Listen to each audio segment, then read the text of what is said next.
Hora 14. El la SER. Lo que pasa, lo que importa. Con Javier Casal. ¿Qué tal? Buenas tardes. No habrá una foto con Puigdemont. Habrá una y más de una. Pedro Sánchez desbroza el camino para un encuentro con el líder fugado de Junts. Una foto, dice el presidente del gobierno, que no nos debe extrañar dentro del clima de normalización de relaciones emprendido con el acuerdo de investidura. Corrillo de Pedro Sánchez con los periodistas en el Palacio de la Moncloa con una declaración de alto voltaje. Ima Carretero, ¿qué tal? Muy buenas tardes. ¿Qué tal? Buenas tardes. Asegura el presidente que para ser coherente con el proceso de normalización de las relaciones, lo lógico es que en adelante haya más de una reunión tanto con Puigdemont como con Junqueras, al margen de las mesas de negociación y de los verificadores. Eso nos ha contado el presidente, que asegura que no se ha planteado en qué momento hacerlo, es decir, no establece como una línea roja para hacerse la primera foto con Puigdemont que la ley de amnistía esté ya en vigor. En esa misma conversación ha sido muy claro al rechazar que comparezcan jueces ante las comisiones de investigación en el Congreso, tal y como han pactado Junts y Esquerra, y sigue sin entender por qué Feijóo no cierra ya una fecha para reunirse con él. En el fondo, dice Sánchez, Feijóo no ha superado el resultado electoral. Y una novedad, Casal, adelanta los plazos para relevar a Nadia Calviño. Ahora dice que hará crisis de gobierno la semana que viene o en los primeros días de 2024. Desde luego unas declaraciones que se suman a la tensión generada ya por la ley de amnistía y amplificada por el acuerdo entre Bildu y el PSOE en Pamplona. Una posición que dificulta más si cabe esa reunión, ese encuentro entre Sánchez y Feijóo sin fecha definida y sin respuesta del Partido Popular. El PP, que esta mañana se ha enredado otra vez en su defensa del acuerdo presupuestario con Vox en Baleares, que de facto rompe el clima social con la patronal y los sindicatos, que dejarán de percibir ayudas públicas.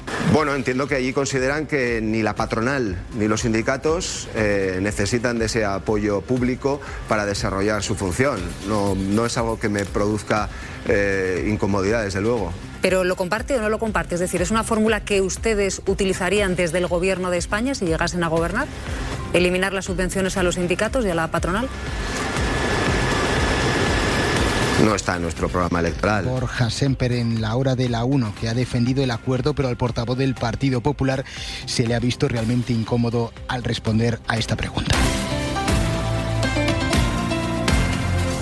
2 de la tarde y 2 minutos. Les explicaremos en este informativo cómo queda el nuevo subsidio de desempleo. Llegó la paz al gobierno entre Calviño y Yolanda Díaz. Es una reforma muy importante para nuestro país.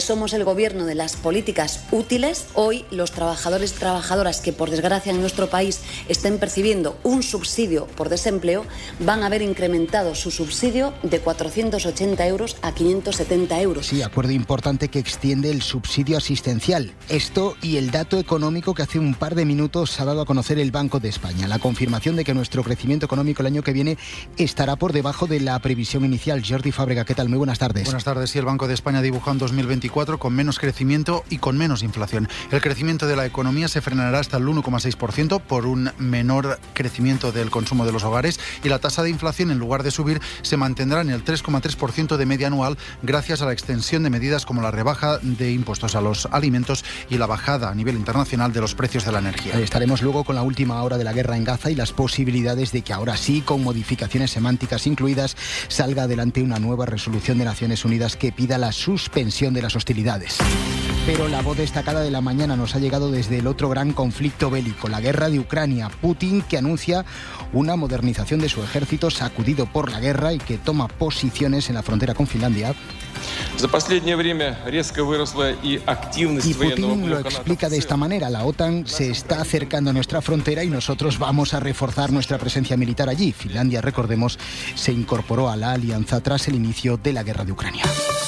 2 de la tarde y 4 minutos y además en redacción de informativos de la SER, Laura Gutiérrez, unas declaraciones para la polémica en Madrid. Buenas tardes. Sí, buenas tardes. El consejero de Educación de Ayuso, consejero de la Comunidad de Madrid, Emilio Viciana, legitima el uso de la violencia por parte de las fuerzas y cuerpos de seguridad del Estado. Llega a decir que los alumnos tienen que aprender que el uso de esa violencia está justificado. Y nosotros queremos explicarles, por ejemplo, que la violencia en ocasiones puede estar justificada. En ocasiones la policía tiene que actuar, o la Guardia Civil o el Ejército tienen que actuar. Es decir, no toda violencia es es de por sí mala. Existe violencia que es necesaria, lamentablemente, y no podemos demonizar y sobre todo no podemos menospreciar a los cuerpos y fuerzas de seguridad del Estado. El COVID ha dejado de ser en 2023 una de las principales causas de muerte de los españoles, un puesto que mantenía desde la pandemia. Según el INE, los suicidios aumentaron un 5% el año pasado. Y a las 2:30 les contamos la última acusación contra Gerard Depardieu, de una periodista española que asegura que la violó durante una entrevista. Y también les hablaremos de este volcán protagonista de todas las televisiones del mundo. Es el volcán de Grindavik.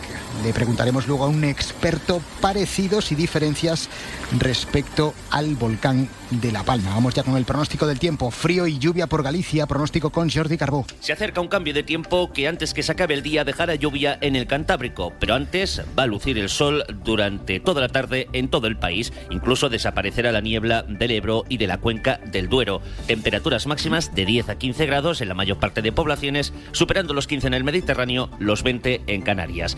Y al finalizar la tarde se cubrirá en Galicia y el Cantábrico. Durante la noche lloverá, lluvia que mañana se desplazará al resto de la península, pero dejando muy poca agua. También mañana el viento del norte ganará protagonismo. Con la producción de Aldo Gómez y con Julia García y Elena Sánchez en el control de sonido. Arrancamos, son las 2:06 PM. Hora 14.